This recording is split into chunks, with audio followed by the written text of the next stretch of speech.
Quando ele percebeu que eu realmente estava respeitando o pedido dele de não contato, o silêncio deve ter batido nele como um caminhão desgovernado, porque foi nesse momento que ele começou a tentar chamar minha atenção de volta com esses jeitos quietos, quase desesperados, que afundavam a faca mais fundo toda vez. Já fazia algumas semanas desde que aquele texto em grupo explodiu nos nossos celulares e a casa parecia diferente, mais quieta, de um jeito pesado, como se o ar estivesse prendendo a respiração. Minha esposa e eu não falávamos muito sobre isso no começo. Só trocávamos aqueles olhares cúmplices durante o jantar, do tipo em que a mão dela encontrava a minha embaixo da mesa e apertava, me lembrando que estávamos juntos nisso. As crianças também sentiram o clima. Meu filho, que normalmente é barulhento e cheio de energia depois dos treinos, ficou mais calado, perguntando uma vez no carro a caminho da escola se o vovô estava bem. Minha filha evitou o assunto direto, se enterrando no celular, mas eu a peguei olhando pela janela na direção da casa dele na estrada mais de uma vez, com a testa franzida daquele jeito que partia meu coração. Eu me joguei no trabalho e nas rotinas da família para preencher o vazio. Madrugadas no escritório, tardes resolvendo relatórios de casa, noites ajudando com a lição de casa ou jogando bola no quintal com meu menino. A tranquilidade rural, que antes parecia pacífica, agora carregava um fundo de inquietação, especialmente quando eu passava pela casa dele a caminho da loja e via a caminhonete dele estacionada lá, com as luzes acesas na sala. Parte de mim queria entrar, bater na porta e dizer: "Pai, vamos conversar sobre isso?" Mas aí eu lembrava da maneira como as palavras dele caíram naquele dia, acusações cruas que cortavam até o osso, me fazendo sentir como se tudo que eu tinha feito por anos para manter a gente conectado tivesse sido invisível. E mais fundo que isso, esse medo crescente de que correr atrás dele de novo só nos arrastaria de volta para o mesmo ciclo de instabilidade, aquele que vinha se construindo desde que a mamãe faleceu. Aí veio o Jeep. Logo depois que a mamãe morreu, num daqueles gestos iniciais movidos pelo luto, o pai tinha me dado aquele Jeep antigo que ele mexia há anos. Ele ficava na minha garagem meio montado, um lembrete de dias melhores quando a gente trabalhava em carros juntos. Ele me ensinando mecânica com aquela grosseria paciente dele. Uma tarde eu entrei na entrada de casa depois de um longo dia de home office.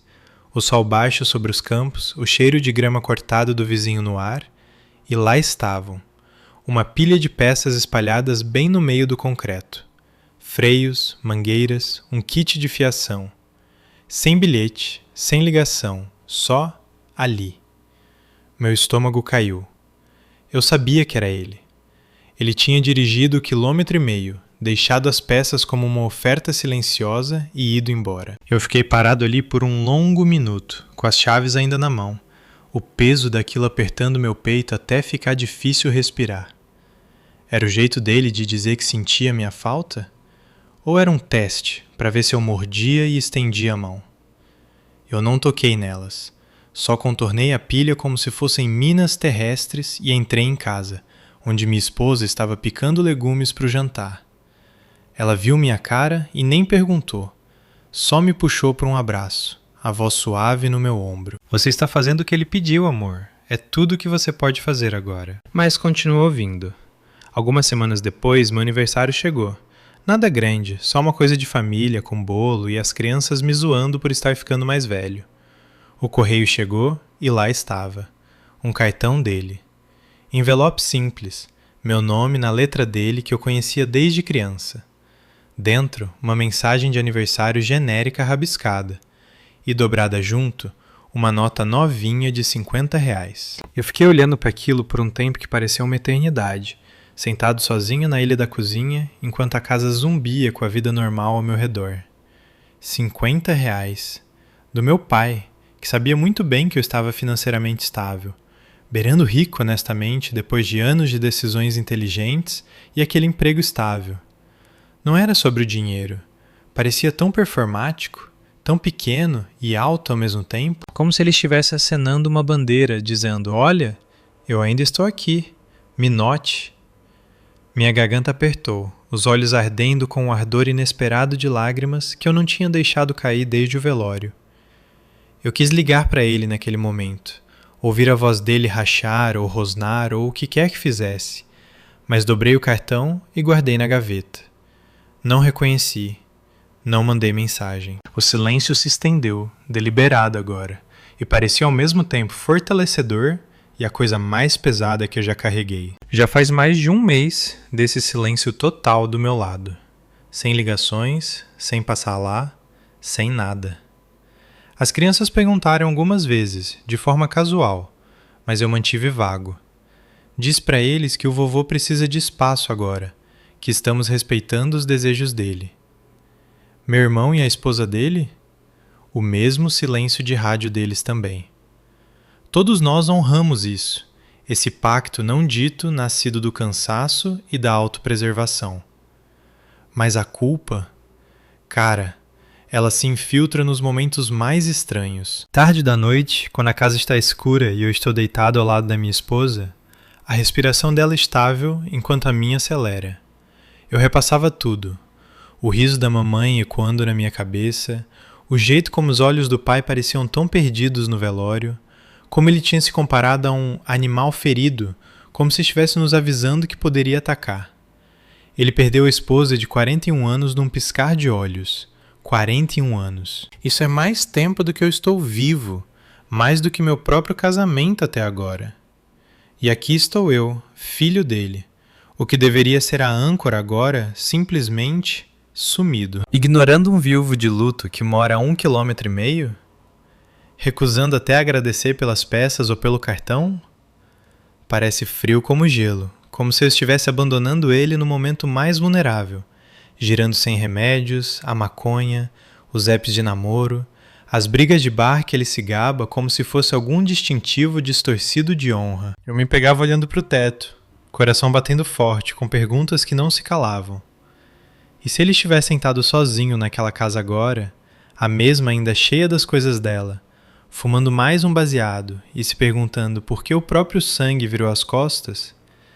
E se essa instabilidade virar algo pior, outra direção bêbada, ou pior? Os e se acumulavam até meu peito parecer preso numa morsa, culpa se misturando com raiva nesse redemoinho nauseante. Raiva de como ele tinha queimado os amigos, como tinha deixado as crianças desconfortáveis com excesso de compartilhamento, como ele tratava meus dias de home office como um insulto pessoal há anos. Mas principalmente, essa tristeza profunda e dolorida pelo homem que um dia foi meu pai, aquele que movia montanhas pela família, mesmo que viesse com condições. A mamãe sempre foi o amortecedor, a que suavizava as arestas dele, corria atrás das explosões dele. Agora esse papel estava vazio, e nenhum de nós assumiu. Isso foi egoísmo? Eu era babaca por finalmente traçar uma linha quando ele exigiu? Eu também não ouvi uma palavra da família estendida, o que me diz que eles só estão ouvindo a versão dele dos eventos. Qualquer história que ele esteja contando agora, provavelmente nos pintando como os ingratos que abandonaram ele na hora mais escura. Isso machuca, imaginar as ligações ou mensagens voando sem eu no circuito. Parte de mim quer contatar eles, esclarecer as coisas, mas isso quebraria o silêncio, não é? E agora, o silêncio parece a única coisa protegendo o que sobrou da minha paz. Minha esposa e eu falamos mais sobre isso esses dias. Conversas tarde da noite na varanda depois que as crianças dormem. As estrelas brilhantes sobre os campos rurais, os grilos cantando como se não se importassem com nada disso. Ela apertava minha mão e dizia coisas como: "Você carregou essa família por tanto tempo. Tudo bem deixar ele carregar o próprio peso pela primeira vez." Mas mesmo enquanto ela diz isso, eu vejo a preocupação nos olhos dela, o mesmo espelho da minha própria culpa. Toda vez que eu passo de carro pela casa dele agora, meu aperto no volante fica mais forte. As luzes estão acesas, ou a caminhonete sumiu, e eu fico me perguntando o que ele está fazendo lá dentro. Encontras no Tinder? Mais maconha? Sentado com aquela raiva de animal ferido borbulhando por baixo da superfície? Eu comecei a escrever um pouco disso tarde da noite, só para tirar os pensamentos. Páginas cheias de memórias de jantares em família antes de tudo isso, a voz da mamãe chamando todo mundo para a mesa, os raros sorrisos do pai quando os netos o derrubavam no quintal. Esses momentos parecem tão distantes agora, como se fossem de outra vida. E as peças do Jeep ainda ficam intocadas na entrada da garagem, juntando uma leve camada de poeira e folhas do vento. Eu passo por elas toda manhã no caminho para o carro. Um lembrete físico da brecha que está se abrindo entre nós. Não é como se eu fosse sem coração. Deus, não. O luto também me atinge em ondas, especialmente nas tardes quietas de home office, quando a casa está vazia e eu tenho 1 segundo para respirar. Eu penso nos últimos dias da mamãe, no choque de tudo, e como o pai e eu deveríamos estar nos apoiando em vez disso. Mas me apoiar nele agora parece pisar em gelo rachando, instável, imprevisível, pronto para puxar todos nós para baixo. Então eu fico em silêncio. Eu honro as palavras que ele mandou naquele texto em grupo, mesmo enquanto cada fibra minha grita que isso pode ser a coisa que nos quebra de vez. A pergunta continua girando na minha cabeça como um urubu. Eu sou o babaca por finalmente ouvir ele quando disse para nunca mais entrar em contato? Ou isso é a única forma de salvar o que sobrou do homem que eu conhecia? A pergunta continuava girando na minha cabeça como um urubu, cutucando cada momento quieto até eu me sentir cru e exposto, mesmo no meio de uma tarde normal de terça-feira. Eu estava na minha mesa no escritório de casa, laptop aberto, mas a tela borrada porque minha mente estava a 1 milhão de quilômetros, repassando aquele texto em grupo pela 100ª vez. As palavras ainda queimavam. Nunca mais entre em contato. Inconveniência.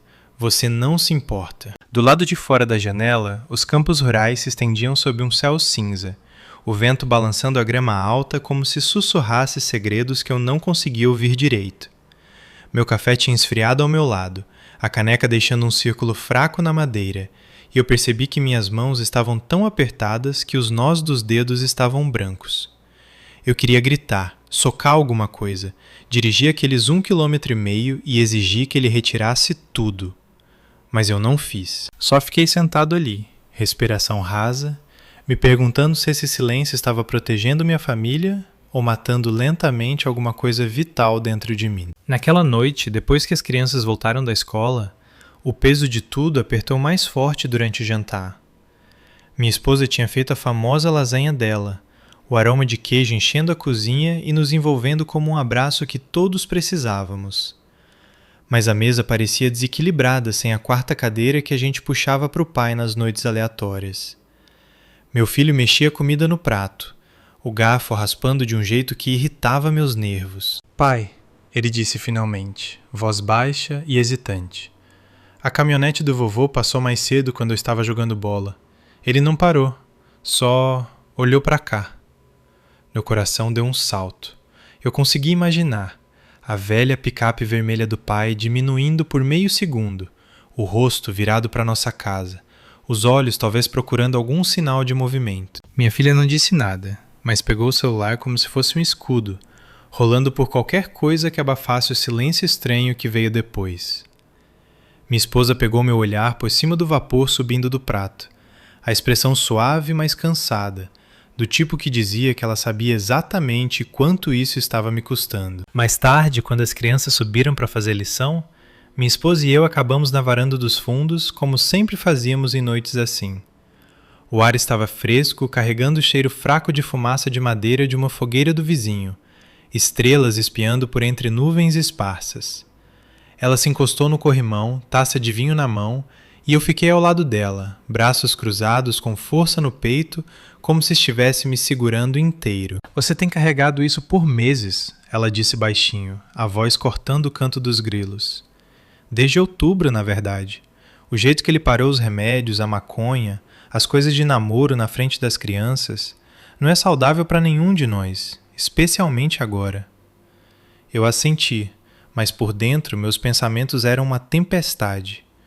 Eu lembrava dos primeiros dias depois da morte da mamãe, como eu sentava com ele na varanda dele por horas, nós dois só existindo no luto juntos. As mãos dele tremiam às vezes quando acendia um baseado, e ele falava dela como se ela ainda estivesse no quarto ao lado, a voz rachando de um jeito que fazia meus próprios olhos arderem. Eu me sentia útil então, como filho assumindo. Agora eu me sentia um estranho olhando de fora, culpado por cada quilômetro de estrada entre nós. A culpa atingiu o pico alguns dias depois, quando eu estava fazendo compras na cidade. As estradas rurais viravam a ruazinha principal com seu único semáforo e punhado de lojas. E lá estava ele, o pai, saindo do estacionamento da loja de ferragens naquela mesma caminhonete. Minhas mãos apertaram o volante tão forte que o couro rangeu. Por uma fração de segundo, nossos olhos se encontraram pelas janelas. O rosto dele parecia mais magro, mais velho de algum jeito. Sombras sob os olhos que não estavam antes. Ele levantou a mão, quase como um aceno automático, mas congelou no meio. Eu não acenei de volta. Só continuei dirigindo, coração batendo contra as costelas como se quisesse sair do corpo. O resto do dia foi um borrão, pegando compras, acenando com papo furado no caixa, mas tudo que eu conseguia pensar era como ele estava perto, fisicamente, mas como tínhamos nos afastado. Naquela noite eu deitei na cama, olhando para o ventilador de teto, girando círculos preguiçosos. O quarto escuro, exceto pelo brilho fraco da luz noturna do corredor. A respiração da minha esposa estava regular ao meu lado, mas o sono não vinha. Eu ficava vendo o rosto dele naquela caminhonete. O jeito que o animal ferido que ele descreveu parecia mais real do que nunca. Ele estava comendo? Ainda estava correndo atrás daqueles encontros no Tinder para preencher o vazio? Ou o isolamento finalmente tinha alcançado? A nota de R$50 naquele cartão de aniversário também me assombrava. Não o dinheiro, mas o gesto, tão pequeno e desesperado que fazia meu peito doer. Eu comecei a questionar tudo naquelas horas sem sono. Eu tinha aceitado os termos dele rápido demais? A mamãe sempre foi a que corria atrás das explosões dele, suavizando as coisas com uma palavra quieta ou uma refeição caseira. Ela cumpriu esse papel por 41 anos, absorvendo a pose de durão até amolecê-lo de novo. Agora, com ela ida, a dinâmica familiar tinha mudado como areia sob nossos pés. Meu irmão e eu tínhamos falado brevemente no telefone uma vez, logo depois do texto. A voz dele curta, exausta, dizendo que também estava cansado de correr atrás. Mas família estendida? Nada. Eu imaginava o pai no telefone com tias e tios, nos pintando como os frios, os ingratos que viraram as costas para um viúvo de luto. Isso revirava meu estômago, bile subindo só de pensar neles acreditando na versão deles sem ouvir a minha. O incidente no bar se repetia na minha mente em loop. O jeito que ele se gabava de quase começar uma briga com aqueles jovens de 20 e poucos anos, dirigindo para casa bêbado como se não fosse nada. Eu tinha mordido a língua naquela noite na nossa casa, crianças bem ali ouvindo, mas por dentro eu estava furioso, apavorado. Esse não era o pai que tinha me ensinado a trocar óleo ou lançar uma espiral perfeita. Esse era alguém perdido, atacando, e eu estava apavorado que se eu estendesse a mão agora, só estaria habilitando mais disso. Uma manhã de home office, a tensão ferveu de um jeito que eu não esperava. Eu estava na minha mesa de novo, tentando me concentrar numa planilha, quando meu celular vibrou. Não uma ligação dele, mas uma mensagem da minha filha. Ela estava na escola, mas a mensagem era simples. Vi a casa do vovô no caminho para o treino. As luzes estavam todas acesas mesmo sendo de dia. Você tá bem? Foi como um soco no estômago. Ela estava notando, se preocupando, e isso me fazia sentir como se eu tivesse falhado com todos de algum jeito. Eu respondi rápido. Tô bem, filha, foca na escola. Mas meus dedos tremiam. Na hora do almoço, eu estava andando de um lado para o outro na cozinha. O silêncio na casa ensurdecedor. As peças do Jeep ainda estavam lá fora na entrada da garagem, intocadas, um monumento enferrujando para o que tínhamos perdido. Eu quase peguei as chaves naquele momento, quase dirigi até lá. A atração era tão forte que minhas pernas fraquejaram. Eu consegui imaginar batendo na porta dele, o rangido familiar abrindo, o rosto dele iluminando ou talvez se contorcendo de raiva. A gente conversaria, ou gritaria, ou ficaria naquele silêncio pesado até algo romper. Mas aí eu lembrava do texto em grupo, das exigências, do jeito que ele tinha feito minha esposa e criança se sentirem como algo secundário. Não, eu não podia. Ainda não. Os dias se misturaram depois disso, cada um carregando esse zumbido baixo de dor não resolvida. Eu me pegava na varanda ao entardecer, café na mão, olhando para a estrada na direção da casa dele como se pudesse dar respostas. O bairro rural parecia menor de algum jeito. O 1,5 quilômetro entre nós se estendendo como um oceano. Minha esposa e eu tivemos conversas mais profundas agora, daquelas em que a gente colocava tudo para fora. O amor que ainda tínhamos por ele, misturado com um cansaço de anos dos padrões dele. Ela me lembrava gentilmente como o desrespeito dele pelo meu trabalho tinha começado muito antes da morte da mamãe, como a instabilidade vinha fervendo. Mas até ela admitia que a culpa estava devorando ela também. Ele é família, ela dizia, a voz rachando um pouco. Mas nós também somos, e não podemos continuar nos quebrando para segurar ele. Essas palavras ajudavam, mas não apagavam as visões dele sozinho naquela casa. Fumaça de baseado subindo para o teto, a tela de bloqueio do celular talvez ainda com aquela foto da mulher, se perguntando por que o filho tinha sumido. Eu comecei a escrever parte disso num caderno que eu guardava escondido na mesinha de cabeceira. Pensamentos crus, memórias de tempos melhores, o jeito que o riso da mamãe costumava encher todo o quarto onde a gente estava. Era meu jeito de processar sem quebrar o silêncio, um ritual privado que me impedia de me afogar. Mas o clímax emocional de tudo veio numa noite aleatória, quando eu estava sozinho na garagem, olhando para aquele jipe meio montado. As ferramentas ainda estavam espalhadas de antes, manchas de óleo no concreto, e as peças que ele deixou estavam numa pilha organizada que eu finalmente tinha movido para o lado. Minhas mãos estavam sujas de graxa de fingir que estava mexendo, mas na verdade eu só estava evitando a casa.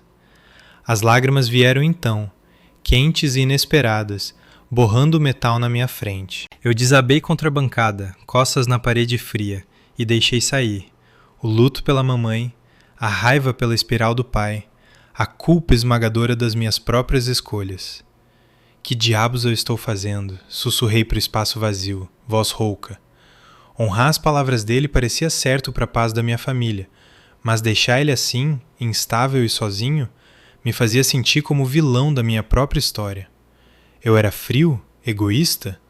Ou era essa a fronteira que eu nunca soube que precisava traçar? A pergunta ainda paira, mais pesada do que nunca, enquanto as semanas viram seja lá o que vier a seguir. Eu não sei se ele vai entrar em contato de novo, ou se esse silêncio vai virar nosso novo normal. Mas toda noite, quando eu dou um beijo de boa noite nas crianças e me deito na cama ao lado da minha esposa, eu me agarro à esperança de que em algum lugar no luto dele, ele está encontrando o caminho de volta para o homem que todos nós sentimos falta.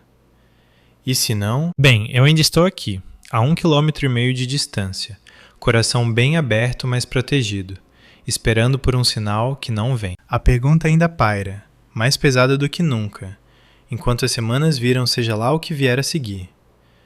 Eu não sei se ele vai entrar em contato de novo, ou se esse silêncio vai virar nosso novo normal.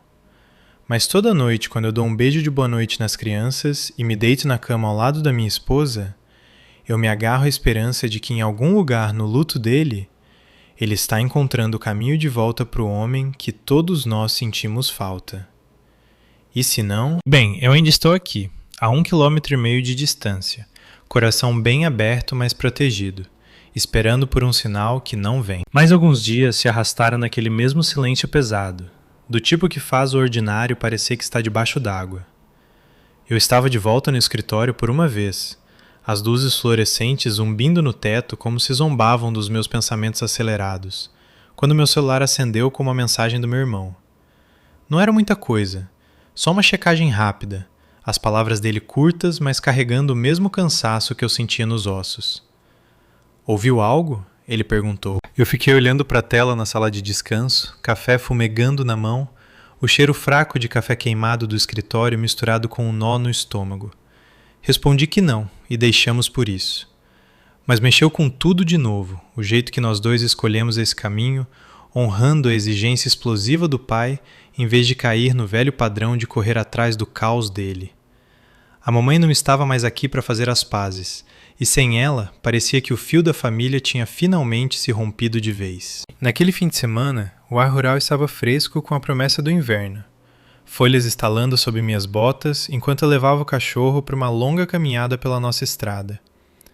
Os campos estavam ficando marrons, o céu num azul desbotado, e cada passo puxava meu olhar para a casa dele, como um imã que eu não conseguia lutar. Eu diminuí perto da curva, coração batendo mais forte, e lá estava a caminhonete dele na entrada, igual sempre. Nenhum movimento dentro que eu pudesse ver, mas eu imaginava ele na janela, fumaça de baseado e nevoado ao redor, celular na mão, rolando aqueles apps de namoro, ou talvez só olhando fotos antigas da mamãe. A culpa caiu sobre mim como uma onda, então, tão visceral que eu tive que parar e me encostar num poste da cerca, respiração embaçando no frio. Ele estava vulnerável, cru, um viúvo de 41 anos, de repente à deriva sem sua âncora. E aqui estava eu, filho dele, de 41 anos, fingindo que ele não existia a apenas 1,5 km. Que tipo de homem faz isso? Eu imaginava ele sozinho no aniversário, a fúria virando algo mais quieto e mais perigoso, e meu peito apertou até doer para inspirar. A nota de R$50 naquele cartão de aniversário parecia um grito na gaveta lá em casa. As peças do jipe ainda juntando poeira na minha entrada, uma acusação constante e silenciosa. Minha esposa viu tudo quando eu voltei, o jeito que meus ombros caíram enquanto eu pendurava o casaco. Ela me puxou para a sala, as crianças foram com amigos dessa vez, e nos sentamos no sofá na luz suave da tarde filtrando pelas cortinas. A mão dela estava quente no meu joelho, voz firme, mas marcada pela mesma preocupação que me mantinha acordado às noites. Você tem carregado ele por anos, ela disse, olhos buscando os meus. O desrespeito com o home office, as explosões, mesmo antes da mamãe partir. Isso não é novo, amor. Só está mais alto agora sem ela para suavizar. Eu assenti, garganta grossa, mas por dentro eu estava me despedaçando. Memórias invadiram sem convite. O pai no nosso casamento, grosseiro e orgulhoso no terno. Ele ensinando meu filho a pescar no riacho atrás da antiga casa dele, risadas ecoando na água. A mamãe revirando os olhos para o jeito durão dele, mas sempre o puxando de volta com um toque quieto. Aqueles 41 anos de casamento tinham sido o mundo deles, e agora o meu parecia fraturado, porque eu não conseguia ser o que segurava tudo junto. O pico emocional me acertou com mais força numa terça-feira à noite aleatória, bem quando o sol mergulhava atrás das colinas e pintava o bairro em laranjas e rosas. Eu estava na garagem de novo, graxa nas mãos de finalmente decidir organizar aquelas malditas peças do Jeep. Não consertar, só organizar para elas não ficarem me encarando toda manhã. O metal estava frio sob meus dedos, o cheiro fraco de óleo e ferrugem enchendo o espaço como uma cápsula do tempo para os dias melhores. Minha mente espiralou. E se ele tivesse sentado na sala dele agora, o mesmo animal ferido que descreveu, comparando todo mundo que já se importou com narcisistas porque a dor era grande demais para encarar? E se a maconha e a espiral sem remédios tivessem ele dirigindo bêbado de novo, ou pior? Eu derrubei uma chave inglesa com um clangor que ecoou alto demais, e de repente eu estava de joelhos, testa pressionada no concreto, lágrimas quentes e silenciosas. Pai! Sussurrei pro nada, voz quebrando de um jeito que não tinha desde o velório. Eu sinto sua falta, mas não posso mais correr atrás de você no escuro. A culpa era uma coisa viva então, arranhando minhas costelas, fazendo minha respiração curta e entrecortada. Ignorar ele parecia traição, como se eu fosse o frio, deixando um homem de luto apodrecer sozinho. Mas ficar no ciclo? Isso significaria expor minha esposa e filhos a mais das bravatas descontroladas, das conversas de Tinder na nossa mesa de jantar, das exigências que tratavam meu trabalho como se não importasse. Pela primeira vez, eu me permiti sentir o peso completo dos dois lados, o amor e o cansaço colidindo até eu não conseguir dizer onde um terminava e o outro começava. Eu me levantei eventualmente, limpei o rosto e entrei para o calor da minha família. As crianças estavam rindo na cozinha por causa de alguma piada interna, minha esposa mexendo molho no fogão, e naquele momento, a paz que tínhamos talhado me acertou como uma tábua de salvação. Esse silêncio não era abandono, era sobrevivência. Era escolher proteger o que a mamãe teria querido para todos nós, mesmo que significasse que ela não estava aqui para ver. O pai tinha traçado a linha naquele texto em grupo, e pela primeira vez eu não cruzei. Talvez isso me fizesse o babaca aos olhos dele, aos olhos de quem quer que na família só ouviu o lado dele. Talvez me faça o babaca para qualquer um lendo isso, se perguntando como um filho pode virar as costas para o próprio pai na hora mais escura dele. Mas de onde eu estou, com o vento rural sussurrando pelos campos e as risadas da minha família enchendo os quartos que a mamãe costumava iluminar, parecem a única escolha que nos impediu de todos afundarmos com ele. Eu ainda estou tentando processar tudo isso. O que você faria se estivesse no meu lugar? Me conta nos comentários. E se quiser ouvir mais da minha jornada, não esquece de se inscrever.